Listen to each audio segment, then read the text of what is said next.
Okay, I think it's time for us to get started. We may have some people coming in, but we're packing a lot in the next hour. My name's Kathy Scott Weaver, and I'm here to welcome you to the 22nd Annual Celebration of Undergraduate Research at Dartmouth. This is the Karen Wetterhahn Science Symposium. This year, we are also celebrating the 15th anniversary of DUGIS, the Dartmouth Undergraduate Journal of Science, and they will have a display out by the entry area, so I hope you'll take some time to check that out. The symposium, as many of you know, is named for the late Karen Wetterhahn, a distinguished professor of chemistry at Dartmouth, who guided many undergraduates in research during her years here, and she co-founded the Women in Science Project when she was Associate Dean of the Sciences. Karen's love of science and desire to see undergraduates have early research experience led to the idea of a symposium. This idea has grown over the years beyond WISP in turns to include sophomore science scholars, Howard Hughes Medical Institute fellows, presidential scholars, and senior honors thesis candidates, among others. Please do take some time after the keynote address this afternoon to visit the poster session on the first and second floors of the Life Science Center. We're gathered here today to celebrate the accomplishments of our undergraduate researchers and to acknowledge the important contributions of the many faculty members, research associates, and technicians, graduate students, and postdocs who guide, coach, and mentor these young emerging scientists along the way. This is also a time to recognize our broader science community here at Dartmouth and beyond, from the College of Arts and Sciences, Thayer School of Engineering, the Geisel School of Medicine, Dartmouth Hitchcock Medical Center, the Norris Cotton Cancer Center, and our partners up the road at CREL, the Cold Regions Research and Engineering Laboratory. They volunteer their time, expertise, and facilities in support of undergraduate research. This work simply could not be done without you. Please join me in applauding everybody's contribution. Thank you.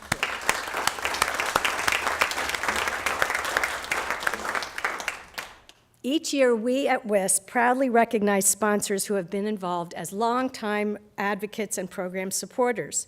This year, we have 6 awardees to add to our group that now totals 71 longtime WISP sponsors for an intern for at least 5 years. I'm going to call all the 5. We have 5 years of participation. Please hold your applause.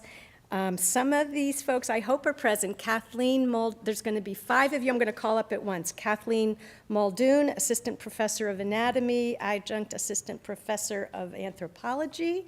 Are you here? Oh, it's so nice to see your face. Brad Taylor, Assistant Professor of Biology. Lori Loeb, Research Associate Professor of Computer Science. She couldn't be here, but she said her WISP interns would be here. Kathy and Cecilia, come on down. Donna Koch, Associate Professor of Education, is not able to be here. And Mark McGovern, Professor of Psychiatry, and Andrea Meyer will be here. So great to see you. And now we're going to have a quick group photo while I hand out here. And we're going to stay in one place. Come over here. We have to sort of do this all in one group. And Lori Loeb, come over here. You get to be in here too. You're pretending you're Lori. And Mark McGovern, that's Andrea. Nice to meet you, Andrea. Stand over there just for the photo. Kathleen. And Brad. Taylor. Oh, right over there. Thank you. Face the other way. Good to have you. Here we go. Ready? Now that's beautiful. Okay.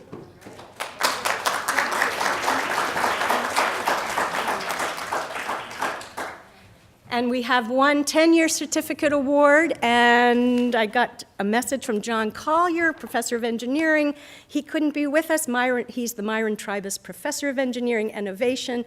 Raina Levine is accepting on his behalf, and she's here. And she's also been a great mentor for WISP interns. Thank you very much, Raina. We can applaud Raina.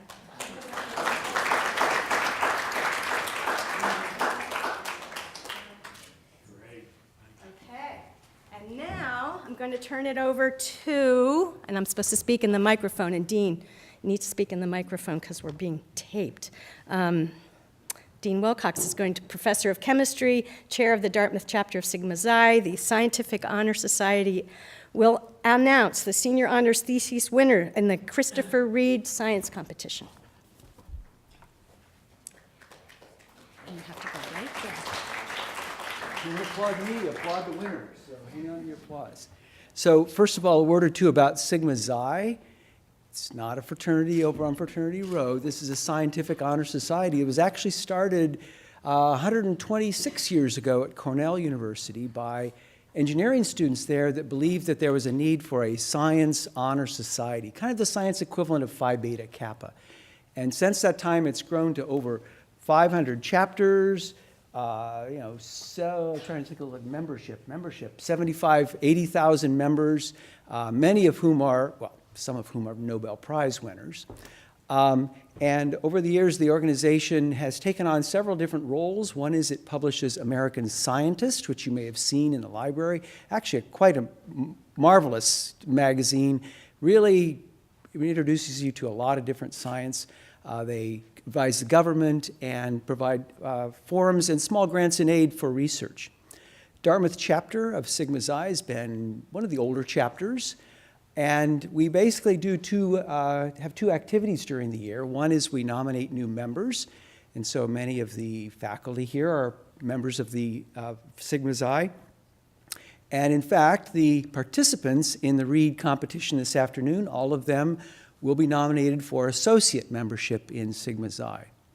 The other activity that we do as a local chapter is to sponsor the Christopher Reid Science Competition. This competition is named after Chris Reid, the late professor in the biology department here, who was very active in the chapter and tragically died young of cancer. So we're honoring his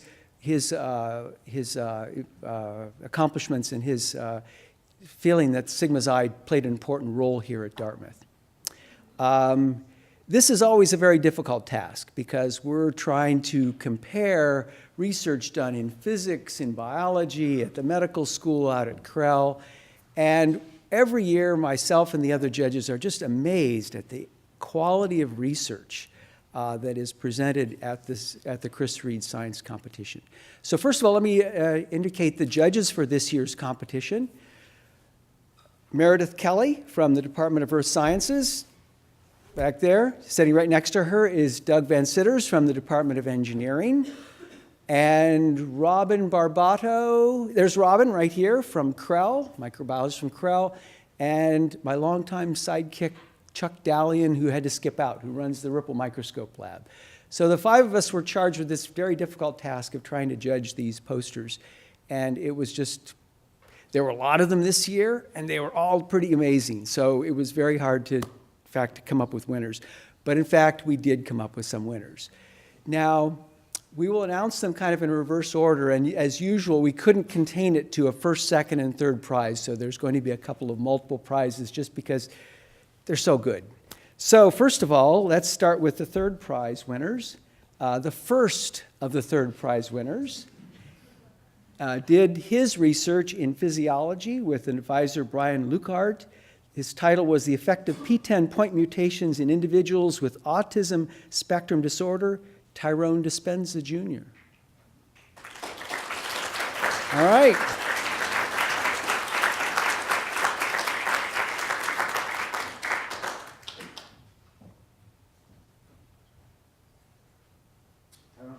Very nice job. Oh. Sorry. I'm a blur.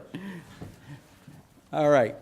Our second third prize winner did his research in biology department. His advisor was Sharon Bickle. The title of his project was The Effect of Oxidative Damage on Meiotic Chromosome Segregation in Fruit Fly Oocytes, Thomas Das.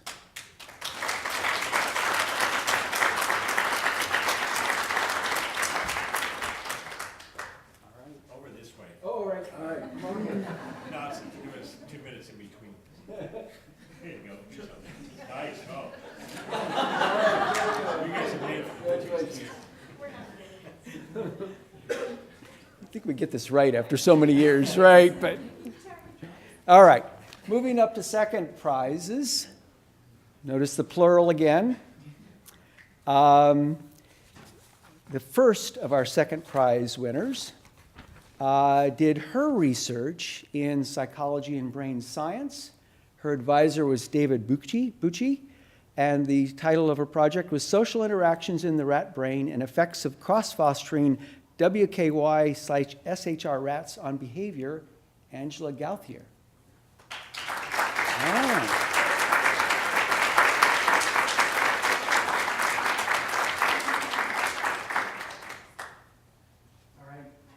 Oh my God. Congratulations. Yep. Good.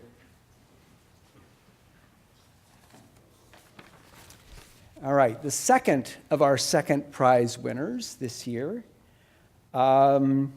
did her research in earth sciences. Her advisor was Meredith Kelly. The title of her project was Developing a Holocene Temperature Record from Lake Sediments in Northwest Greenland, Ellen Roy.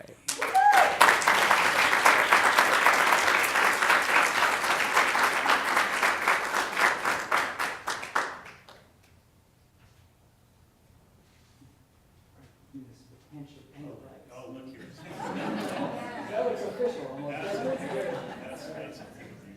All right. And the tradition is we try to reserve only one first prize winner. And so there is only one first prize winner. And this year, that winner did her research in the biology department. Her advisor is C. Robertson McClung. The title of the project was Genetic Architecture of the Shade Avoidance Response in Brassica rapa, Sarah Kahn.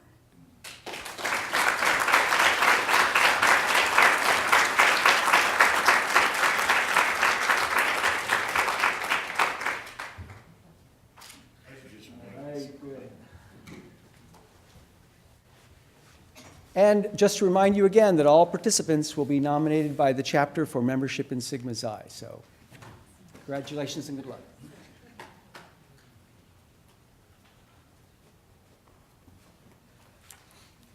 Thank you, Dean. And now it's a pleasure to introduce one of our own, Associate Professor of Earth Sciences, Lesley Sonder, to introduce our distinguished speaker. And I really want to thank the Earth Sciences Department to supporting our Wetterhahn Symposium this year.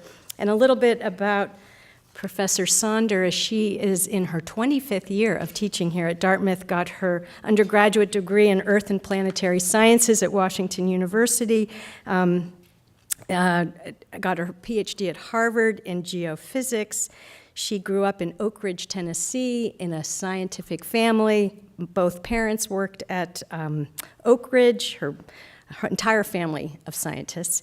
And outside of the classroom, she loves her viola and she loves to row. And Lesley, it's your opportunity. Here. Okay.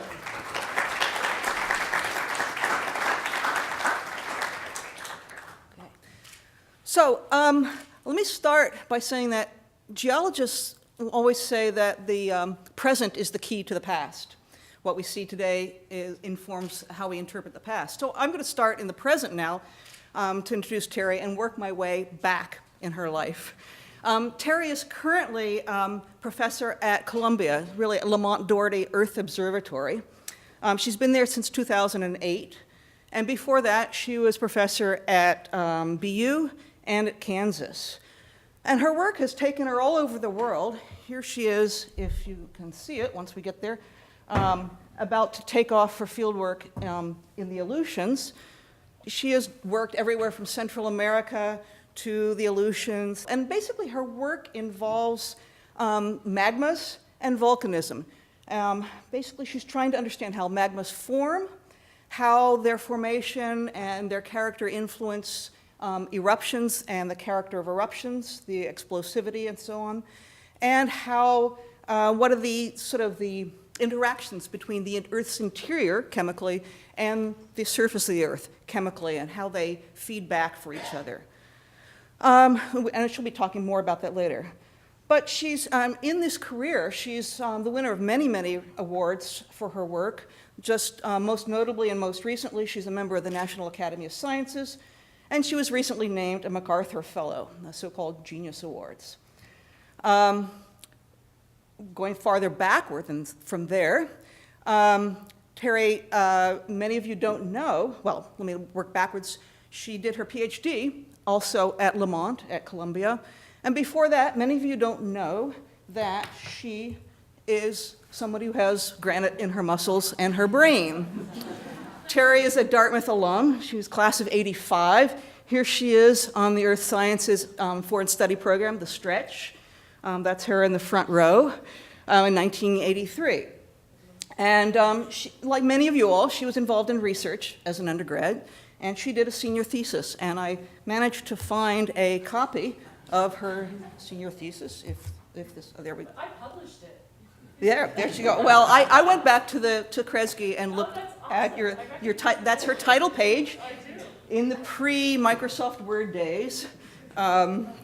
She probably typed the whole thesis. And when I was leafing through it, I was struck by a couple of quotes in there, which you can read in there. And I think there's a lesson for all of us in this, and especially for those of you who are just setting out in your first research. It's essentially one of making scientific lemonade from scientific lemons, so to speak. If your results are confusing, if the simple or the straightforward explanation doesn't work, maybe there's something that's really to be learned and really to be gained from teasing out the complexities of the data. And Tara says that several times in her thesis. But this ability to tease out the interesting from the complex, to tease out greater insight rather than lesser insight. Perhaps that's why Terry has been so successful in her career. And with that, I think I will leave Terry to tell us about her career. So thank you.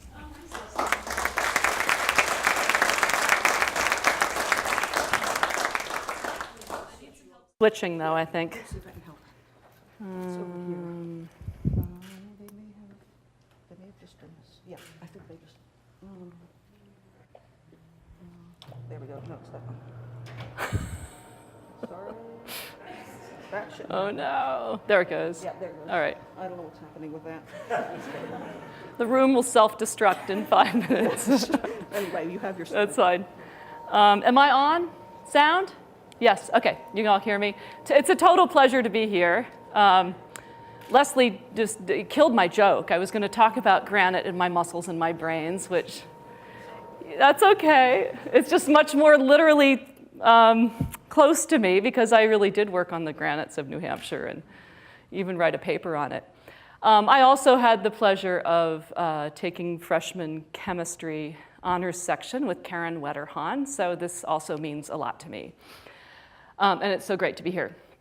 I'm also going to show this amazing stretch picture. Oh, wow, now we're in we were in stereo here. We look like a bunch of derelicts here on the shores of Lake Powell, but I want to assure you that several people have gone on to have careers in earth science from this group. I know 4 still who are in the field. A guy back here is Johan Ekstrom, who's teaching in a college in Maine and lives in an island in Maine. And Jennifer Reynolds, who's back here, is an associate director for undersea research, a part of NOAA at University of Alaska. And I'm standing here, and then I'm standing next to the great in stature Jake Lowenstern, who turns out to be the volcanologist in charge of Yellowstone Volcano Observatory. He's probably the most important person here, who's going to save us from demise of the human race. Anyway, the Dartmouth Stretch, as many of you may know, moves students for a whole semester through a bunch of different geological terrains. And it originated really as a volcano program, from what I understand. Professor Richard Stoiber, Dick Stoiber, took the men of Dartmouth, as it was back then in the late 60s and early 70s, to Guatemala, really, to map volcanoes. And that was the whole stretch. It was pretty basic, I think.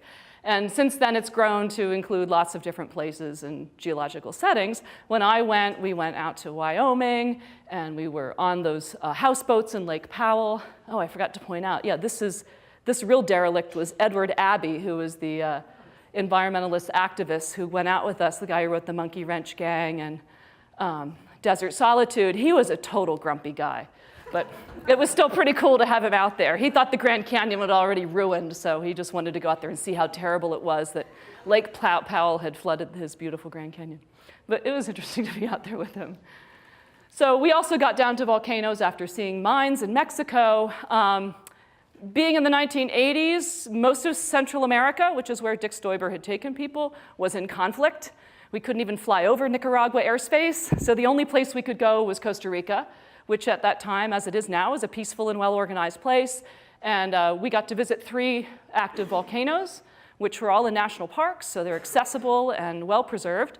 One of them was Arenal Volcano. Who's been to Arenal? Yeah, a couple people. It's a beautiful tourist destination. These days, you can sit in a hot tub and watch it erupt. But when I was there was the bar. That was it. There was the bar in Fortuna.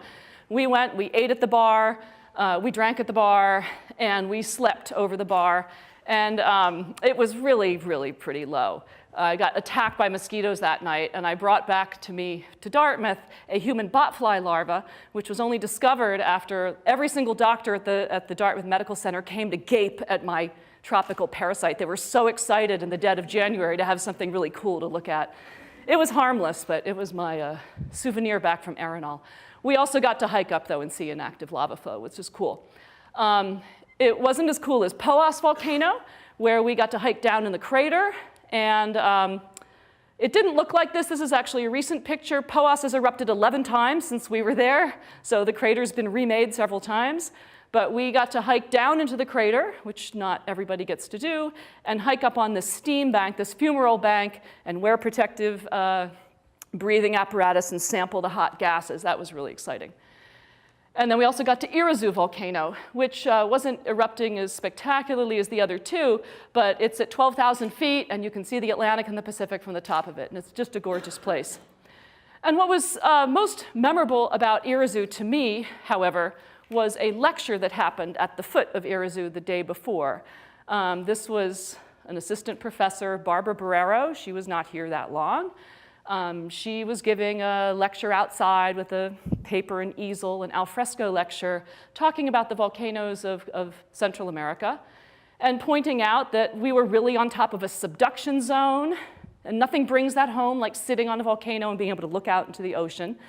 So here's Costa Rica, here's a whole line of volcanoes, and these are produced by subduction of the Cocos Plate, which is the Pacific Ocean seafloor, the Cocos Plate, converging against the Caribbean Sea Plate, and the Cocos Plate gives way and sinks underneath and produces this trench, the Middle America Trench, earthquakes, and the line of volcanoes. Irazu is the last one, so it's kind of special. It's the last volcano in Costa Rica before there's a couple in Panama.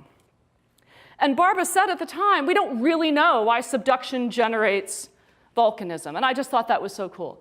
And she had come back from being a postdoc at the prestigious Carnegie Institution of Washington, where scientists had done this very interesting experiment to try to connect volcanoes to the subduction zone by tracing material through the process. And they used an isotope, beryllium-10, which is like carbon-14. It's cosmogenic and generated in the atmosphere. It rains down onto the surface of the Earth, unlike carbon-14, which gets taken up in plants. Beryllium-10 gets absorbed into sediments, including sediments on the seafloor. And the seafloor, as I said, is subducting and taking those sediments into the Earth. And if material is returned in volcanism, then we might see beryllium-10 in the volcanoes. The key is that beryllium-10 is also radioactive with a fairly short half-life of about 1.5 million years. And so it doesn't accumulate in anything. It's only in the uppermost sediments on the seafloor. It doesn't exist in the Earth's mantle. It's only a tracer of surface material. And to be able to see it take the round trip and come back out the volcanoes was remarkable. These scientists looked at volcanoes at other places. They only found beryllium-10 coming out subduction zone volcanoes. And for many of us, this became the smoking gun evidence that volcanism is indeed connected to the material being subducted beneath it. And it really set the course for my career, this lecture. I remember this really vividly in the jungles of Costa Rica, Barbara Barrero and beryllium-10. And so I've really spent most of my career chasing all of this around a subduction zone. For about 20 years, I've studied both the inputs, that is the sediments and the ocean crust that are actually sinking into the Earth. I've been out on 2 drilling cruises to drill the material in the incoming plate. I've drilled the oldest crust in the oceans, outboard of the Marianas Trench. just to see what's going down the tubes. And then I've worked with experimentalists in the laboratory to then inflict upon that stuff the high pressures and temperatures that they experience as they are taken into the subduction zone and how they transform, how the minerals transform and are carried into the deeper earth, and how they generate fluids, which may be the transport agent to return to the surface and drive volcanism. And then I've spent a lot of time studying the volcanoes. I've just counted this up. I think I've published on 40 different volcanoes. And I've been really using them as probes of what's happening underneath, what's driving the melting process, and again, what the connection is with the subduction zone. That's actually what characterizes and probably what people know me for. I'm not going to talk about that today. I'm going to talk about something else that has to do with the gases that come out the volcano. So that's kind of what I've been doing for the last 10 years. What causes the melting and what drives the circulation is actually water. It's water from seawater, ultimately tide and minerals in the downgoing plate that get subducted, drive melting, come out, and then fuel the eruption. I got to thinking that water is really everything, and I shouldn't be wasting my time measuring anything else except water. And I'll talk a little bit about that today, and actually more about that tomorrow in the Earth Science Seminar. And then what I've really been working on the last year or so that I'm going to talk about is the eruption. And maybe you think this is stupid that it's taken me so long to actually work on the thing that's important. But I was more interested in just how the Earth worked and using volcanoes as probes. And not, the eruption was kind of a nuisance. You don't want to go sample a volcano while it's erupting. It's dangerous. I go when it's after it's erupted, and then you can pick up all the rocks in safety. So that's what I've been doing. But I came to understand from teaching enough about eruptions and then connecting it to the water work that we're doing that we have something to contribute to that. And that's what I want to talk about today, the work that we're doing to really understand what drives explosive eruptions. This is a photograph of the eruption of Mount Redoubt in Alaska in 1989. And it's famous because it's one of the first times an airplane unwittingly flew into a volcanic ash cloud. It was December, it was dark, so the pilot couldn't see anything. It's December in Alaska. She knew that there was a volcano erupting near Anchorage. She thought she had given it a 150-mile berth, which was enough, but evidently it wasn't. And what I have here is the really loud. It's hard to hear, so I actually have the transcript.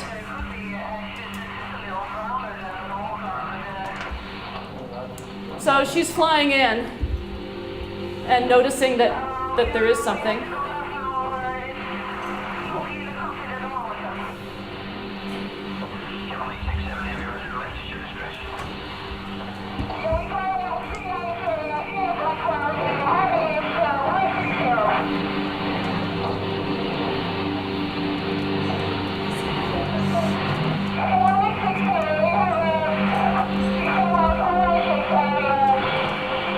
I love how she says descending.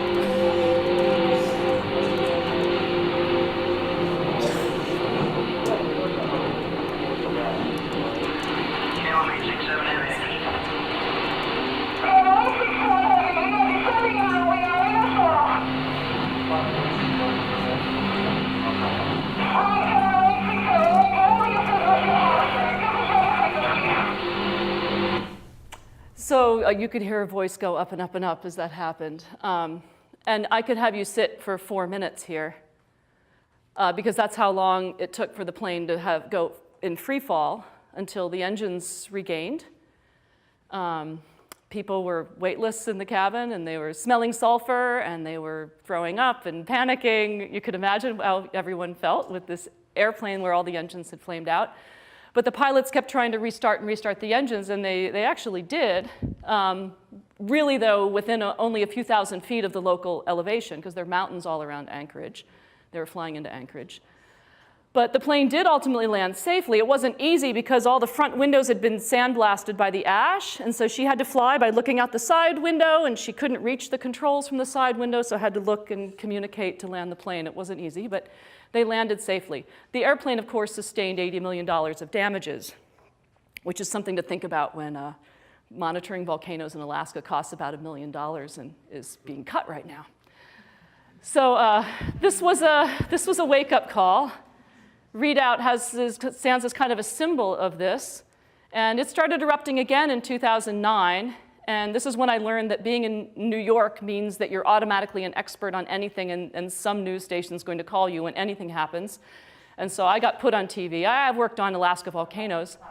And immediately lost power in all engines, fell almost 2 miles in altitude before the engines regained, and everyone landed safely, eventually in Anchorage. But this was a big wake-up call to the aviation industry and monitoring the volcanoes in Alaska. Well, that was like a stereo event too, except I have a lot more makeup on there. I sent a limo to my house and threw me on TV. I'm never going to do that again. It was terrifying. Who's ever flown to Asia? Yeah, okay. So if you fly anywhere to Asia from North America, the closest distance on a globe is actually a great circle that puts you right over Alaska. It's not over the Pacific like you'd think. There's 40 historically active volcanoes in Alaska. And so given the number of passengers and cargo, it's been a great development to set up monitoring, that is individual seismic stations on all the volcanoes of Alaska. And that process is still happening and also being cut to some degree as well. And this, of course, wasn't a wake-up call in just Alaska. We all know about the unpronounceable volcano in Iceland, too. Eyjafjallajökull. Okay, I'll try. So it erupted. It was a pretty small eruption, but the wind was blowing just the right way to, of course, shut down airspace in Europe for a week and estimated billions of dollars of loss to the economy, and not to mention lots of inconvenience to travelers. So we live on a planet with eruptions, and you might think living in New Hampshire, who cares? But volcanic eruptions like this can affect everybody. Oh, wait, I missed my movie. No, that's OK. So we might ask then, what else volcanoes do to us? And I figure you came to this lecture to some degree if you came at all to hear the talk. I'm talking about volcanoes. It's exciting, and maybe you're hoping I'm going to show pictures of devastation and destruction. So let's just actually talk about this. What are the 3 ways to die in a volcanic eruption besides being in an airplane? And you might think that the lava is really bad, and it is. In Hollywood, if somebody chucks you in a vat of lava, you'll definitely die. But usually nobody throws you into lava flows. It's 1,000 degrees. It would incinerate you. But do these guys look concerned? No. So most lava actually has the consistency of ketchup, and you can easily outwalk it. There's some extremely fluid lava that can inundate. It's inundated some towns in Africa. And certainly there's been a lot of damage in Hawaii, but most lava flows are not the danger, despite the excitement about them. You can walk away from those. No, the things that kill you are flows that travel much faster than you can run, that overtake you.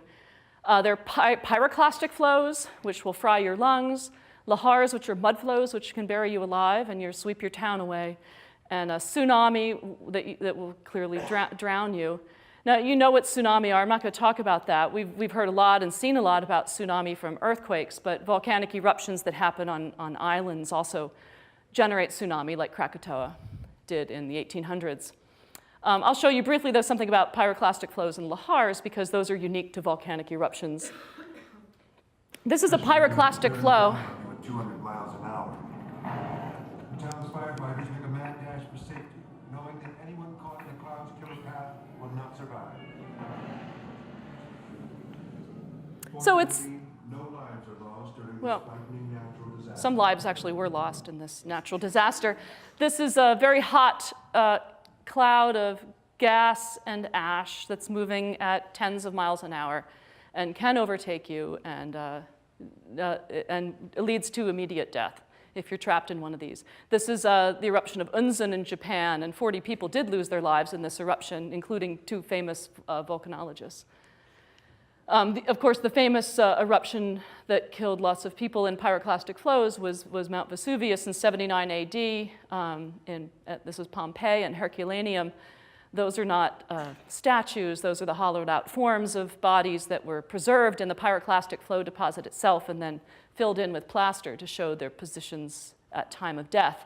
There's some debate as to whether you're incinerated by the pyroclastic flow, because it can be up to 700 Celsius, and that would kill you, or whether it's asphyxiation from breathing in the ash, which then mixes with the mucus and causes asphyxiation. Either way, it's a bad way to go. And you might think, who's stupid enough to live next to Mount Vesuvius after Pompeii? Well, of course, 3 million people live in Naples. There's Mount Vesuvius. Pompeii was on the other side. Naples is on this side, Napoli. And this is probably, for this reason, Vesuvius is considered the most dangerous volcano in the world. Not because it's the worst, but because there's so many people in harm's way. Lahars are hot mud flows. You are still sleeping. River of hot mud and rocks sweeps your house away. You can tell I had a liberal arts education. That's a haiku. Dartmouth. So this is what a lahar looks like. They can be hot. You don't need to hear the sound here. Yeah, it can be hot. It can be boiling mud, but that's actually not the issue. It can be completely cold, but it's so full of boulders and ash and sediment that it's basically a giant flood that comes racing down a volcano, especially a volcano that's had eruption under ice, or in the case of Mount Pinatubo, a typhoon hit the volcano after it erupted and launched lahars. They pretty much wipe out everything in the river valleys below volcanoes. 30,000 people died in one town in Colombia in the 1980s. And again, you might think, who's stupid enough to build a city near a volcano that has lahars? Is anyone from Seattle? Seriously, there's nobody from Seattle? All right, well, they're all staying there, I suppose. The Mount Rainier is actually a volcano, and when it erupts, and it has in the past 100 years, it will launch lahars. Is there one impending volcanic eruption that we should be worried about that we may not be thinking as much about as we should?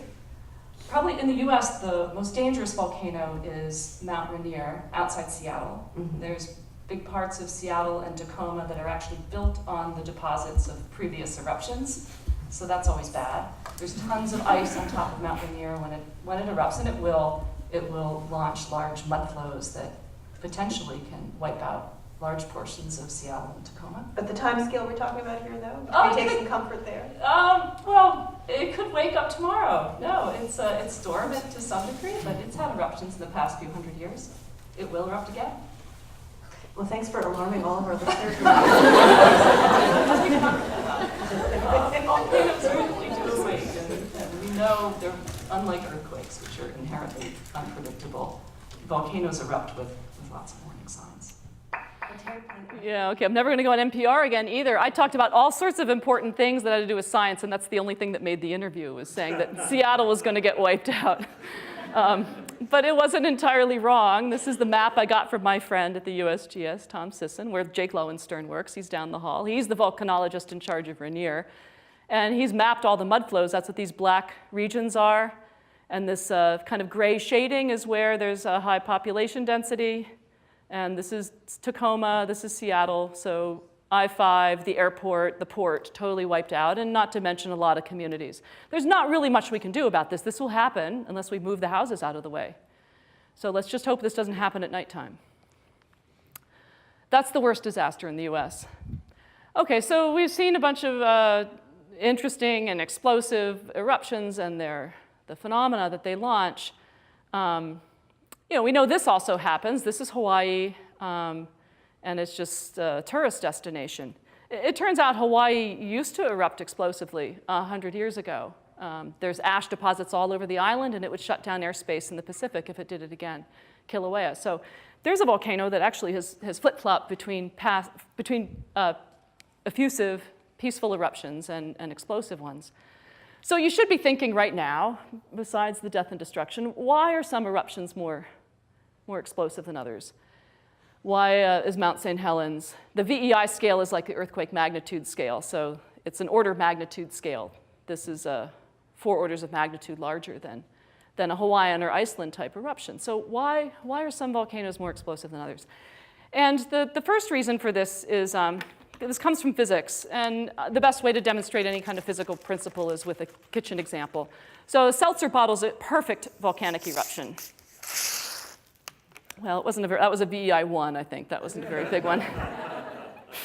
And so, what happens is the gas inside a Seltzer bottle is CO2, okay? CO2, and when the cap is on, it's under pressure. So the solubility is higher under pressure, so the CO2 is dissolved. You take the cap off, you lower the solubility, and the CO2 comes out. And when it comes out violently and there's more gas than liquid, that's the definition of an eruption. The same thing happens in an eruption. There's more gas than liquid magma being thrown out, and that's what causes ash and plume clouds. So the Seltzer bottle is a good analogy. It's our first way of thinking of volcanic eruptions, and it's been the way that we've been modeling how some might be more explosive than others. Maybe it has to do with the gas content. Now, in volcanoes, the gas is water, not CO2. It's water. And where does the water come from in volcanoes? Well, I already mentioned it. It comes from the ocean itself, not because volcanoes are on coastlines, but again, through plate tectonics. Volcanoes are on tectonic plates, and I showed you the subduction zone. We actually literally subduct seawater, which is trapped in minerals and sediments on the downgoing plate, taken into the earth, where these minerals break down at high pressures and temperatures and dehydrate, release the water. Water lowers the melting point in the mantle and drives the magmatism, and then exsolves as bubbles, just like the Seltzer bottle, to fuel the eruption. That's our physical model from the Seltzer bottle, and then coupling that to plate tectonics, delivering the water. But nobody's actually ever tested that, because it's really hard to measure how much water erupts from a volcano, because it's gone. It's like the Seltzer bottle. How much CO2 is in the Seltzer bottle before you took the cap off? It's gone. The same thing in a volcano. All we are left with is rocks full of holes where the gas used to be. You could try to add up all the holes, but that's a really difficult calculation because it's a huge volume change to know how much used to be dissolved as liquid water. So what we've come to figure out, and really only in the past few years, is that we need a little messenger. We need something like, think of something going into the Seltzer bottle to protect some of the seltzer before you open the cap and keep it under pressure. Like a little, and what we use are little crystals. These are crystals of the mineral olivine, which crystallizes from the magma. And when it crystallizes, it accidentally encases some of the liquid. And if that happens under pressure, it's happened before we've opened the cap or before the magma's depressurized. And so it still has all the water dissolved in the magma. It erupts, and the magma quenches into a glass. So that's what you're looking at is a yellowish crystal with brown glass. That's some of the brown glass. That's brown glass. These are called melt inclusions. And they're quenched into glass, and then we can section them and analyze them to see how much water was in the magma under pressure before it did its exploding. And so that's what we've been working on. We have to go out and actually collect dedicated samples for this. Lava flows turn out to be bad because the water can diffuse out of those crystals in the time it takes for lavas to cool. So we've gone out to just look at various volcanoes. One is Seaguam in the Aleutians. We've studied about 7 or 8 volcanoes in the Aleutian Islands of Alaska. Lesley showed the helicopter picture, but here we had to go by boat. We got on a fish and wildlife vessel here and took several days to steam out. We really hitchhiked with a bunch of guys who were counting birds. And they took us out to Seaguam, which had this eruption in 1977. We sailed past one volcano and another every couple hours. It really makes you believe in plate tectonics that we produce a line of volcanoes. That's Seaguam today. All these black things are the 1977 deposits, so we didn't have to be there then. We can go and pick them up now. That's us sampling them in a pit. That's the vessel that brought us there.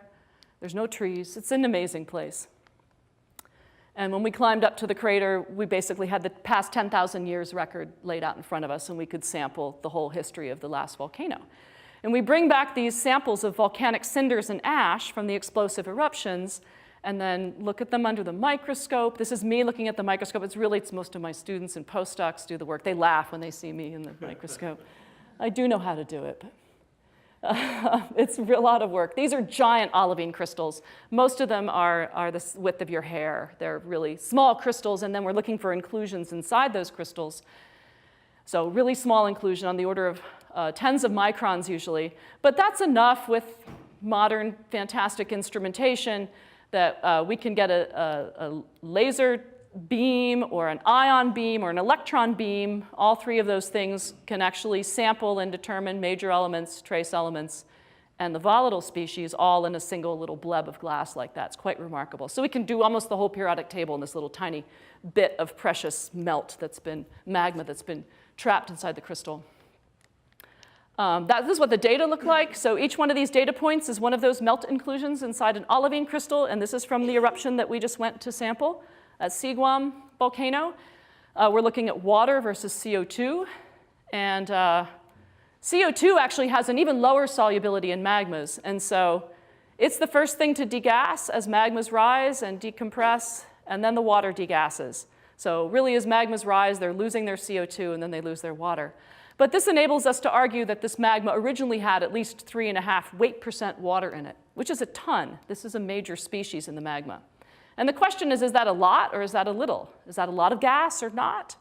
And this is what we've really spent the last 10 years on. And I'll let you look at this. Here's Siguam, VEI1 eruption with 3.5% water. That was one student's thesis. Here's Fuego volcano in Guatemala. It's an eruption that's 3 orders of magnitude larger. You can see it. It's a big eruption. And there's 4.5% water. That's another student's thesis. And we've looked at a bunch of volcanoes, and we don't see a big range in water. Okay? We would expect huge differences if this was the driver. In fact, I've just written a review paper that shows most magmas have around 4% water in them. After looking at 56 different volcanoes, we see quite a strong mean around 4%. Sure, there's some variation. There's a factor of 2 or 3. But this is not nearly enough to explain, from just the Seltzer model point of view, more water, more eruption, or more explosive eruption. And I'm actually going to talk about this to some degree tomorrow in the Earth Science seminar. So we have to go back to the drawing board and think about the physics again. And so we go back to the Seltzer bottle, and what if we don't want it to erupt explosively? What would you do? Well, you know what you would do. If I handed this to you, you'd go, and then you'd go, you'd open it really slowly. So the rate must be important. Okay, the rate, it probably is just as important. How rapidly we decompress. And that's really what we're investigating now. And this is something we've known very little about, are the time scales. So this is kind of how the problem would work of now slowly uncapping the Seltzer bottle or uncapping it quickly. Of course, we're not uncapping anything on Earth. What's happening is the magma forms deep in the mantle. It's buoyant, and so it rises. Especially once it starts exsolving gas, it becomes even more buoyant and rises and erupts. So that's what's happening. It might stall along the way in magma chambers, but it's rising. And as it rises, it's actually decompressing. The pressure comes from the overburden of rocks above you, just like when you're deep in the ocean, the pressure comes from the water over your head. So it's at high pressure here and low pressure there. So as it's rising, you're basically uncorking it. And that's what causes the gas to come out. So what we're wondering here is if the rate at which it ascends matters. And to test that, we need a clock. And this is a tricky clock. These are in geology, we have clocks that are based on half-lives of isotopes. We can date things that are billions of years old and tens of thousands of years old, but it's very hard. This is something that we think happens on the order of minutes, days, months, maybe a year, so really short time scales. So we've had to come up with a different kind of clock. We're going to use crystals because they are what form when the magma is cooling in this process too. It's crystallizing. So the crystals, they bear witness to the whole path. And so if we can date them, they can give us an idea of how long this process takes to uncap the Seltzer bottle. So the analogy here of what we use is the turkey. Actually, Lesley's going to recognize her collaborators here. They actually wrote a very serious science article in Physics Today about thermal diffusion in turkeys. They were trying to prove that Lord Kelvin got the age of the Earth wrong because he didn't deal with convection, he only dealt with conduction. But it's a good example of what we're doing. So if you take a turkey out of the oven, let's say, and stick it immediately in an ice box, the ice box will say is perfect and it's kept at 0 C, what will happen? So the turkey will cool off. Initially, it will stay hot in the middle, at, let's say, 180 F, and then it will cool off at the edges. And we could calculate how much it cools off if we know the rate at which heat diffuses through a turkey. And if we know that it's around 2 centimeters in 20 minutes, that would be the calculation for a turkey, or 4 centimeters in 80 minutes. This is, by the way, why you take your turkey out and let it sit for a while, because it's still hot for an hour inside and cooking on the counter. It's also what people use to figure out how long bodies have been dead, by looking at their thermal diffusion profiles. So if your life depended on figuring out how long the turkey had been sitting in the icebox, you could figure that out by sticking a temperature probe in and measuring this temperature profile, and then applying this thermal diffusion model to figure out whether it was closer to 20 minutes or 80 minutes or longer, and the core temperature will start to drop if it's longer. So thermal diffusion is a useful clock. This is a clock to date your turkey. We're going to use chemical diffusion, which is the same process recorded in crystals. The advantage is that chemical diffusion is preserved in the crystal long after the magma's cooled, because chemical diffusion gets frozen in at low temperature. So we can go back at any deposit and look at chemical diffusion and figure out how long the magma was cooling and decompressing. So the way that would work, here's a crystal bathed in a magma at equilibrium, so it's all one temperature, just like when the turkey's first in the oven.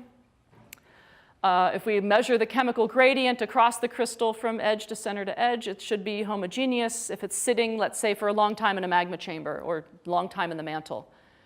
If we change the external conditions, like sticking it in the icebox, or if we cool it, or we mix some magma, or we change the pressure, or we degas it, then the outside magma responds much more quickly, but the crystal takes a while because chemical diffusion inside crystals is slow, so it's going to leak or equilibrate slowly. And it will actually show profiles that are just like the turkey profile. And we can use this then as a clock to tell how long the crystal sat in the magma at magmatic temperatures to re-equilibrate. The way this would work again is you take a crystal and analyze a chemical profile. And if you know the diffusion coefficient for that species, you could match it up with the appropriate curve and say, OK, this crystal last equilibrated 5 hours, the conditions last changed 5 hours ago, and it had that much time to re-equilibrate. So I'll give a couple examples of this and what we're doing with it from my group, just to finish up. Here's one that we're going to call the highway from hell. And what this is ultimately clocking how fast magma is getting from its source in the mantle to the surface. What we're looking at, again, are crystals. And you can even see in this crystal, it's zoned in the grayness. It's a little grayer in the core and darker in the rim. That's actually chemical zonation. It's a ghost. And we'd like to know that's a relaxation from the core to the rim, and just like the turkey. And we'd like to measure the thickness of that rim and find out how long the crystal's been equilibrating from its last equilibrium, in this case, in the mantle. We're looking at very primitive crystals in this case. This is work by Philip Ruprecht, who was a postdoc with me and is now a research scientist. And this is actually going back to Irazu. He's been working on Irazu Volcano. This is the volcano where, like, I saw God and heard the lecture from Barbara Barrero about beryllium-10. Somehow I've gone back to Irazu throughout my career. I've published 3 papers on it, not really expecting to. But Irazu is amazing. It's got tons of crystals in it, some of which come all the way from the mantle. And Philip demonstrated that by looking at the mineral olivine, and he did that by measuring chemical profiles. So here's the core of the crystal in the rim, and there's a profile in the black curve, which is the iron-magnesium ratio, but the one that he's looking at is in nickel. The nickel metal content in the olivine shifts from here suddenly up to here, and he proposes that this mixing of 2 different magmas in the mantle, because this is all happening under conditions that are appropriate to the mantle. And initially it was a step function, but it's relaxed diffusively again. And by applying the diffusion coefficient, he comes up with a time scale on the order of months. That this crystal was last in the mantle where magma's mixed, and then it was allowed to, it could only have re-equilibrated months. If it had been years, this would all be chemically homogenized. It would be a flat crystal.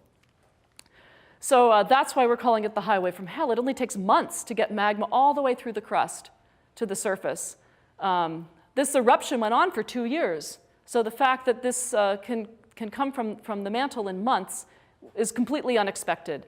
We think that the source of the magma must be the ultimate trigger for a volcanic eruption. People have proposed this, but nobody's actually seen the source coming from the mantle. It's very difficult to see with earthquakes, and before these kinds of crystal clocks, we didn't know crystals came that rapidly from the mantle source to the surface.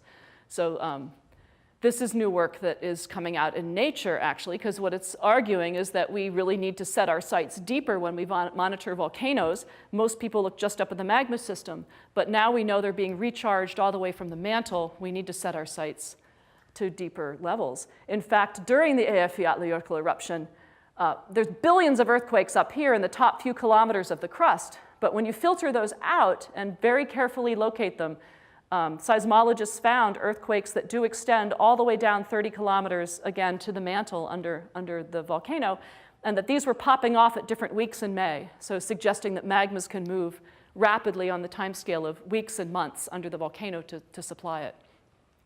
So that's one crystal clock we've been working on, which is kind of the recharge, which could cause volcanoes to wake up or cause them to trigger and cause them to be sustained.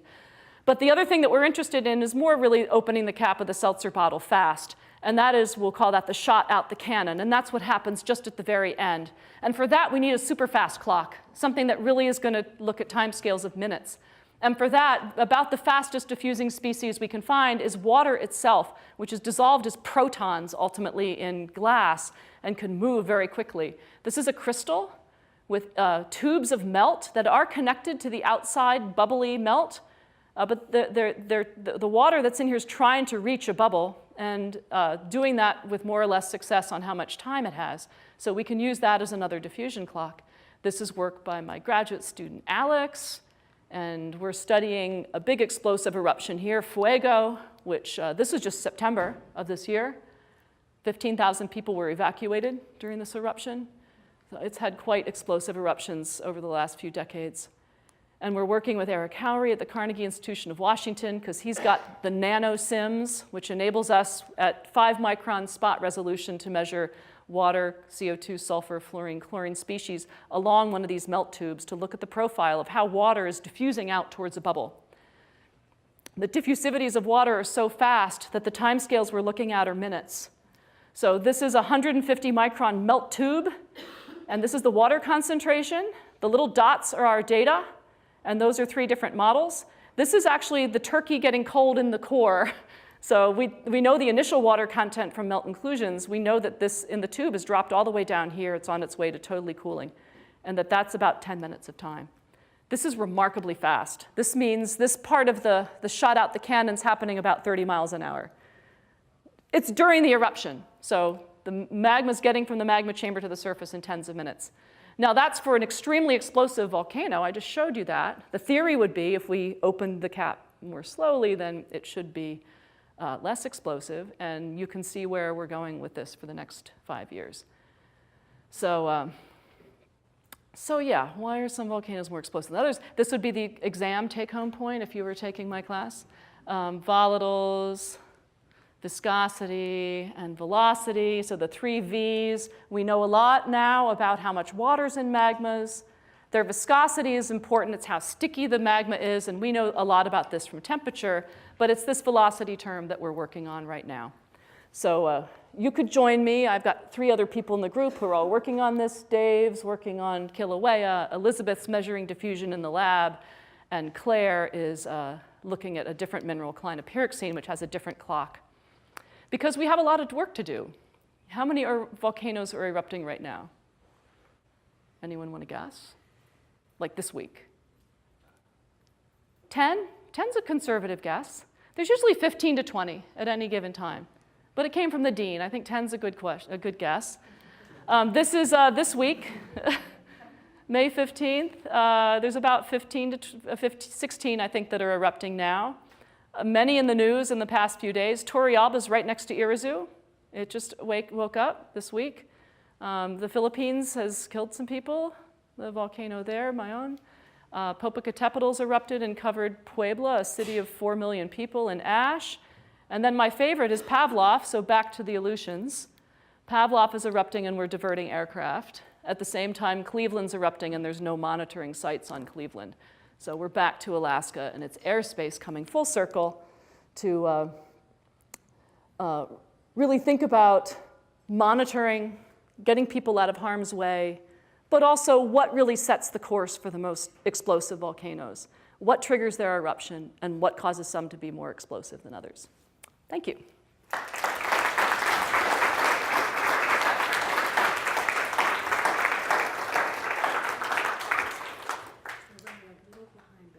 One or two questions? Any burning questions for Terry?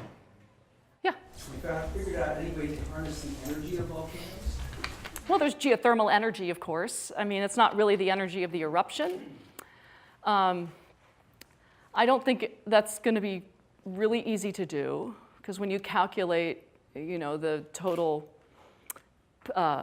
energy change in moving that much rock in an explosive eruption, it's the equivalent of multiple nuclear bombs. So it's a great force of destruction, but I don't know how one would harness that. But certainly geothermal, it's all a manifestation of the Earth cooling off. The Earth is going to cool off. We can't stop this from happening. There are going to be volcanic eruptions. So yeah, we can harness the heat. But I'm not aware of any feasible way to harness that amount of energy. Maybe from a Hawaiian-type eruption or something. How many of these volcanoes are the type you were particularly studying? The plates, moving plates? How many of these exact ones? I've worked on Pavlov, Popocatépetl, Turrialba, and I think this is my own. I've actually worked on all 4 of these, but I only know the water content in Pavlov and Turrialba. And someone else has worked on Popo. Yeah, these are some of the greatest hits volcanoes. They've been erupting, all of these have erupted in the last decades, kind of recurrence. So they're well-studied volcanoes. But some of these, like there's some Papua New Guinea. I don't know what those are, the ones in Colombia. There's Hawaii, of course. There's 40 alone in Alaska, so we've studied 7 of them. We really haven't scratched the surface on most of these. And we're not even monitoring a lot of them, so that's really the problem. Yep. This is the last question we have time for, because we've got a poster session. The Hawaiian volcano, you're not sitting over subduction. That's So true. How does that play in your? Yeah, it's in the middle of the plate, like you can see. So it's a hot spot volcano, like Yellowstone, like Iceland. Well, Iceland's on a mid-Atlantic ridge. The conventional wisdom is that there isn't as much water, because again, the subduction zone volcanoes, the subduction zone is supplying the water, and that's why the subduction zone volcanism is generally more explosive. But like I said, the Kilauea actually was explosive in the last century. And we've just measured a weight % of water, which isn't nothing, considering in these really explosive ones, we're measuring 3 and 4. So I'm not convinced the water idea is the right one. It might be it's hotter than normal. The magma is extremely hot. It's very low viscosity. It's very fluid, and maybe that's why if you maintain that high temperature, then you don't have an explosive eruption. So we're working on temperature too. Silly as that sounds. You need thermometers. It's not trivial to figure out how hot magmas are before they erupt.